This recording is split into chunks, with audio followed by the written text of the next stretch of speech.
மற்ற மனிதர்களைப் போல நான் வாழ்ந்து விடக்கூடாது. நான் எனக்கென்று ஒரு பாதையை தேவன் வைத்திருக்கிறதை நான் நிறைவேற்றுவேன் என்கிற ஒரு துடிப்பு, ஒரு தைரியம், ஒரு ஒப்பு கொடுத்தால். ஆனால் உலகம் கட்டி வைக்க பார்க்கும், உறவை வச்சு உங்களை கட்டி வைக்க பார்க்கும். இல்லை, ஆண்டவர் எனக்கென்று வைத்திருக்கிறதை நிறைவேற்றுவதற்கு எந்த தூரத்துக்கு நான் போகிறதுக்கு ஆயத்தம் என்கிற ஒப்பு கொடுக்கிறவர்களை வைத்துதான் தேவன் தேசத்தில் விடுதலையை கட்டளையிட முடியும். கர்த்தராகிய இயேசு கிறிஸ்துவின் நாமத்தினாலே அன்பின் வாழ்த்துக்கள். மிஷனரி வாழ்க்கை வரலாறு பகுதியில் நாம் இன்று காணப்போவது ஸ்வியா ஃபிளாட். ஸ்வீடனில் உள்ள பிலதெல்பியா பெந்தகோஸ்தே சபை உலகத்தின் பல நாடுகளுக்கு மிஷனரிகளை அடிக்கடி அனுப்பி கொண்டிருந்த நாட்களில் ஒரு சிறப்பு மிஷனரி ஆராதனை நடந்து கொண்டிருந்தது. அப்போது சயர் என்ற இப்போது அழைக்கப்படுகிற பெல்ஜியன் காங்கோவுக்கு சென்று ஊழியம் செய்யும் பாரத்தை 2 இளம் தம்பதியினர் பெற்றனர். 1921 ஸ்வீடனில் உள்ள சாட்ஹோம் என்னும் இடத்தில் இது நடைபெற்றது. டேவிட், ஸ்வேயா, ஜோயல் மற்றும் பெர்தா எரிக்சன் என்பவர்களே அந்த மிஷனரிகள். ஸ்வேயா 4 அடி 8 அங்குல உயரம் உடையவள் என்றாலும் ஸ்வீடனில் புகழ்பெற்ற பாடகியாய் இருந்தாள். இந்த 2 தம்பதியினரும் எல்லாவற்றையும் தியாகம் செய்து நற்செய்தியை அறிவிப்பதற்கு தங்கள் வாழ்வை செலவிட்டனர். காங்கோவிற்கு வந்தவுடன் உள்ளூர் மிஷனரி பணி மையத்திற்கு சென்றனர். அவர்கள் தேவனிடத்தில் வைத்த அன்பு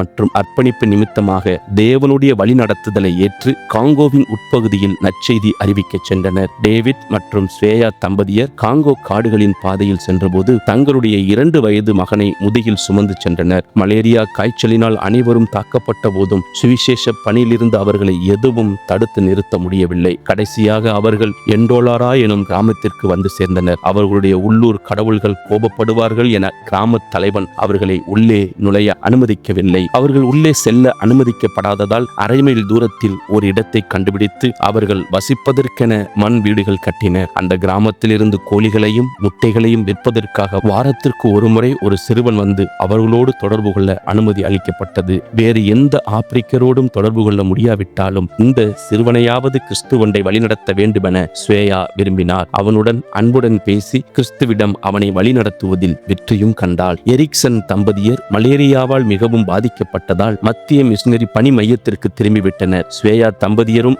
மிகவும் நோய்வாய்ப்பட்டனர். ஸ்வேயா தான் கருத்தரித்திருப்பதை அறிந்தபோது அவர்கள் கிராம தலைவரிடம் சென்று பிரசவ நேரத்தில் உதவி செய்யுமாறு கேட்டனர். ஒரு மருத்துவ பெண் கிராமத்திலிருந்து வந்து அவர்களுக்கு உதவி செய்ய அனுமதிக்கப்பட்டாள். ஸ்வேயா அழகிய ஆரோக்கியமான பெண் குழந்தையை பெற்றெடுத்தாள். அவர்கள் அவளுக்கு ஐனா என்று பெயரிட்டார்கள். அவள் அவர்களுக்கு மிகுந்த ஆறுதலாக இருந்தாள். ஆனால் பிரசவத்தின் போது ஸ்வேயா மிகுதியான இரத்தத்தை இழந்து விட்டதால் குழந்தை பிறந்த 17வது நாளில் இறந்து போனாள். 27 வயது நிரம்பிய மனைவியை இழந்ததினால் டேவிட் தாங்க முடியாத அதிர்ச்சியடைந்தார். அவளை அடக்கம் செய்தார். ஆனால் இழப்பை தாங்கிக் கொள்ள முடியவில்லை. எனவே குழந்தையை எடுத்துக்கொண்டு மத்திய மிஷனரி அலுவலகம் சென்று அந்த குழந்தையை எரிக்சன் தம்பதியரிடம் கொடுத்துவிட்டு தேவன் என் வாழ்க்கையை பாழாக்கிவிட்டார் என்று கூறி ஸ்வீடன் திரும்பினார். எரிக்சன் தம்பதியினரும் சீக்கிரத்தில் இறந்து போய்விடவே ஒரு அமெரிக்க மிஷனரி தம்பதியரிடம் எய்னா கொடுக்கப்பட்டாள். அவர்கள் அவருக்கு ஆகி என்று மறுபெயரிட்டனர். அவள் 3 வயதாய் இருந்தபோது அமெரிக்காவிற்கு கொண்டு சென்றனர். அங்கே அவர்கள் தங்கி சபையில் போதக பணியை செய்து வந்தனர்.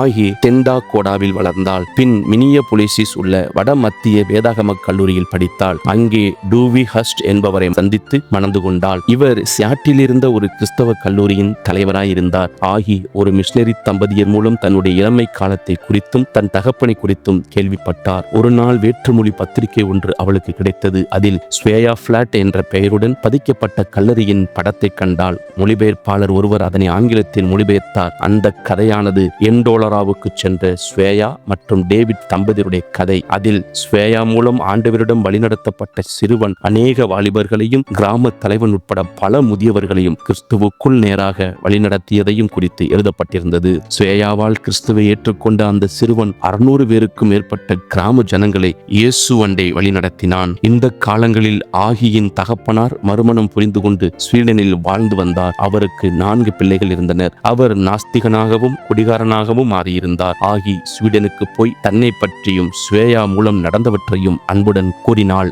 அவளுடைய தகப்பனார் கண்ணீர் விட்டு ஆண்டவரோடு ஒப்புரவானார். சிறிது காலம் கழித்து மரித்து போனார். லண்டனில் நடந்த ஒரு கூட்டத்தில் ஆகி கலந்து கொண்ட போது பெல்ஜியன் காங்கோவில் இருந்து வந்திருந்த கிறிஸ்தவ தலைவரை சந்தித்தாள். அவர் காங்கோவில் உள்ள தேசிய திருச்சபையின் கண்காணிப்பாளர் ஆவார். ஆகி அவரிடம் ஸ்வேயா அவர்களை குறித்து கேள்விப்பட்டிருக்கிறீர்களா என்று கேட்டாள். அவர் ஆச்சரியப்படும் விதமாக ஸ்வேயாவின் ஊழியத்தால் ஆண்டவரை ஏற்றுக்கொண்டு கொண்டு முழு கிராமத்தையும் கிறிஸ்துவிடம் வழிநடத்திய அந்த சிறுவன் நான் தான் என்று கூறினார். ஆகி யார் என்பதை அறிந்தபோது அவளை அன்புடன் அணைத்துக் கொண்டு தாயின் கல்லறையை காணவும் ஸ்வேயாவின் ஊழியத்தினால் சந்திக்கப்பட்ட ஆத்துமாக்களை சந்திக்கவும் வரும்படி அழைத்தார். அந்த அழைப்பின் பேரில் ஆகியும் அவளுடைய கணவரும் பெல்ஜியன் காங்கோ சென்றனர். அங்கே திரள்கூட்ட கிராமத்தினர் அவர்களை மகிழ்ச்சியோடு வரவேற்று அவளுடைய தாயின் கல்லறைக்கு அழைத்துச் சென்றனர். ஆகி சிறுவயதாய் இருந்தபோது மலைப்பாதையில் அவளை தொட்டிலில் சுமந்து செல்ல அவள் தந்தை நியமித்த மனிதனையும் சந்தித்தாள். அவரும் அவளை அன்புடன் அணைத்துக் கொண்டார். அந்த போதகரும் வெள்ளை நிற சிலுவை அடையாளத்தை கொண்ட அவளுடைய தாயின் கல்லறையை காண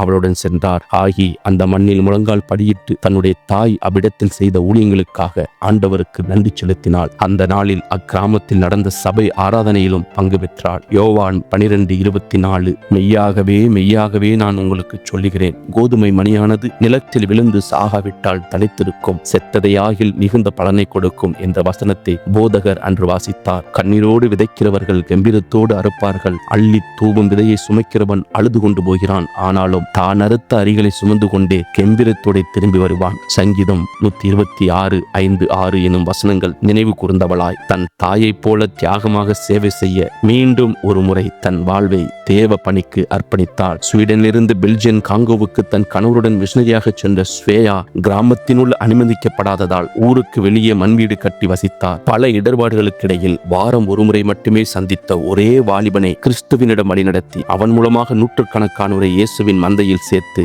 இளம் வயதிலேயே கிறிஸ்துவிடம் சென்ற ஸ்வேயா ஃபிளாட் நம் நெஞ்சங்களில் என்றும் நிலைத்திருக்கின்றார். ஆம், கர்த்தர் தாமே உங்களை ஆசீர்வதிப்பதாக. கர்த்தர் நாமம் மகிமைப்படுவதாக. ஆமேன்.